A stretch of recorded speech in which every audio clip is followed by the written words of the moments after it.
साधा का अर्थ होता है सादा। जो व्यक्ति सादा है, जो व्यक्ति सिंपल है, और वो आगे चल करके पात्र इतना योग्य हुआ, अपनी सादगी से ही उसने भगवान को इतना,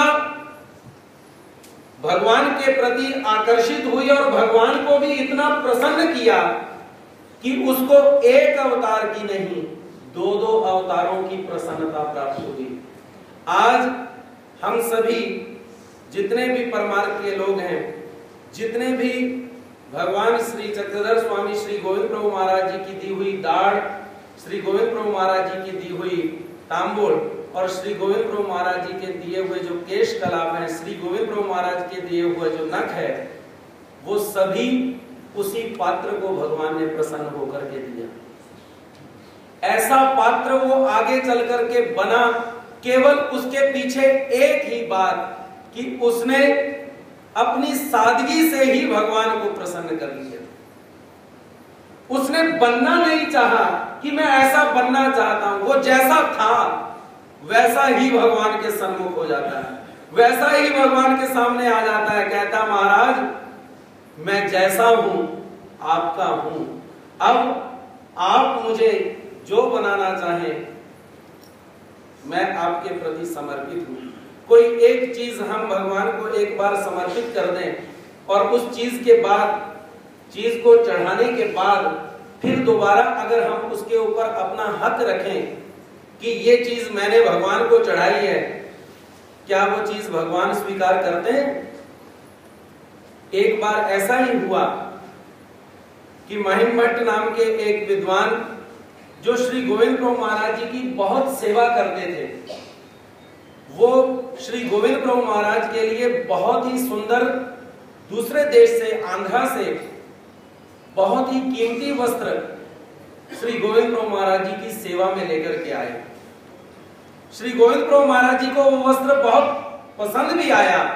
भगवान ने ओढ़ा और जैसे ही ओढ़ा महिम भट्ट के मन में अहंकार पैदा हो गया। महिम भट्ट सोचता है कि इतने सुंदर वस्त्र तो श्री गोविंद प्रभु महाराज जी को केवल मैं ही चढ़ा सकता हूं, दूसरा कोई भी नहीं है यहाँ पर ऐसा कि जो श्री गोविंद प्रभु महाराज जी की इतनी सेवा कर सके। केवल यही क्षण उसने अपने मन में लाया। सर्वज्ञ श्री गोविंद प्रभु महाराज जी ने वो वस्त्र अपने शरीर से निकाला और भगवान ने सामने, राजमठ के सामने एक नाली बहती थी, उस नाली में भगवान ने वो वस्त्र फेंक दिया और ऊपर से भगवान पांव मारने लगे। कहने का तात्पर्य केवल इतना ही कि जब हम भगवान के हो जाएं, तब हम अपने आप का भी, अपने आप के मालिक नहीं रहे। अब हम, हमारे मालिक जो हैं वो केवल भगवान हो गए, और जब हमारे मालिक भगवान हो गए, वो कैसे? हो जा खुशी से अपने भगवान के हवाले, मर्जी पे छोड़ उसकी, दाता जैसे भी हो संभाले, मर्जी पे छोड़ उसकी, दाता जैसे भी हो जा खुशी से अपने भगवान के हवाले, मर्जी पे छोड़ उसकी, दाता जैसे भी हो संभाले, मर्जी पे छोड़ उसकी, दाता जैसे भी हो संभाले। अब श्रद्धा का एक स्टेप पूर्ण हुआ। मन में श्रद्धा जो है वो इतनी बढ़ गई भगवान के प्रति कि यहां पर श्रद्धा की जा सकती है।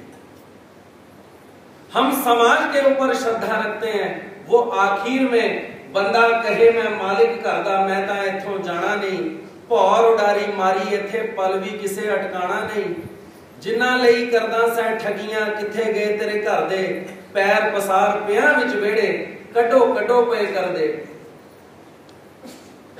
आदमी अपना जीवन समाज को देने की, अपने घर को देने की कोशिश करता है, आखिर में उसको क्या फल मिलता है?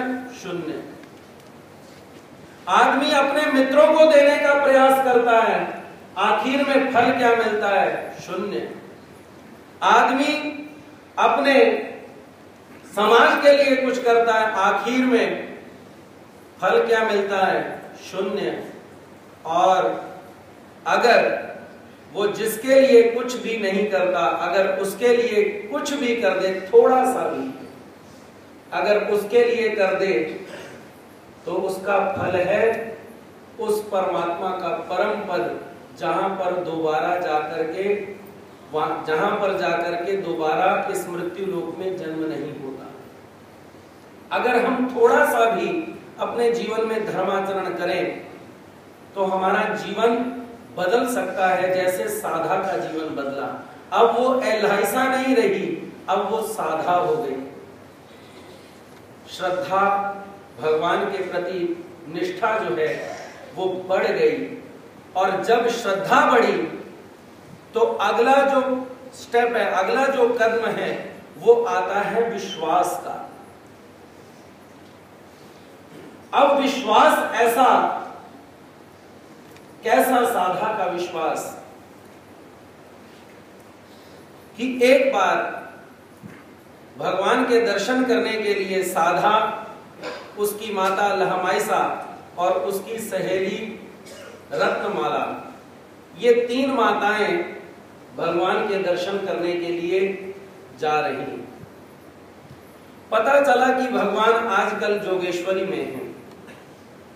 भगवान के दर्शन करने के लिए आई, और जोगेश्वरी जब पहुंची तो उनको पता लगा कि भगवान तो जोगेश्वरी छोड़ करके नदी के उस पार खड़कुली है, उस गांव में आजकल रह रहे हैं। शाम का समय हो चुका था, रात हो चुकी थी, अंधेरा पड़ चुका था। साधा कहती है उसकी माता लहमाइसा कि साधा, अब टाइम हो चुका है, अंधेरा हो चुका है, आज हम भगवान के दर्शन करने के लिए नहीं जा सकते। एक ब्राह्मण के घर में रुक गई। साधा, जिसकी श्रद्धा भगवान के प्रति इतनी निष्ठा हो गई कि भगवान को उसने दवना ही चढ़ाया, भगवान ने उसका इतना परितोष स्वीकार किया, इतना हर्ष स्वीकार किया कि भगवान ने उसका नाम साधा रख दिया। भगवान ने प्रसादिक नाम बहुत कम लोगों के रखे, और उनमें से ये एक बड़ा पात्र है जिसका नाम भगवान ने प्रसादिक रखा। तो आगे चल करके साधा अब भगवान को मिलने की जो आस है वो इतनी बढ़ चुकी है कि कब ये रात बीच में क्यों आ गई। अगर ये रात ना होती तो मैं झट से भगवान के दर्शन करने के लिए पहुंच जाती। सारी रात दुख कर रही है, सारी रात जाग करके काटती है। सुबह जैसे ही थोड़ा सा पक्षियों की आवाज सुनी तो अपनी माता को जगाती है, माता उठो, सुबह हो गई, चलो भगवान के दर्शन करने के लिए जाती है। माता उठी, बाहर देखा कि अभी तो बहुत अंधेरा है, सर्दियों के दिन। माता कहती है कि थोड़ा और प्रकाश हो लेने दे, बाद में हम सभी इकट्ठी जाती हैं। लेकिन साधा अब रुकने वाली नहीं। साधा कहती है, माता अब मैं रुक नहीं सकती, क्योंकि अब मेरे मन में जो तड़प है भगवान के प्रति मिलने की वो इतनी बढ़ चुकी है कि मैं अब उसको रोक नहीं सकती, इसलिए मैं जा रही हूं। साधा अंधेरे में ही भगवान के दर्शन करने के लिए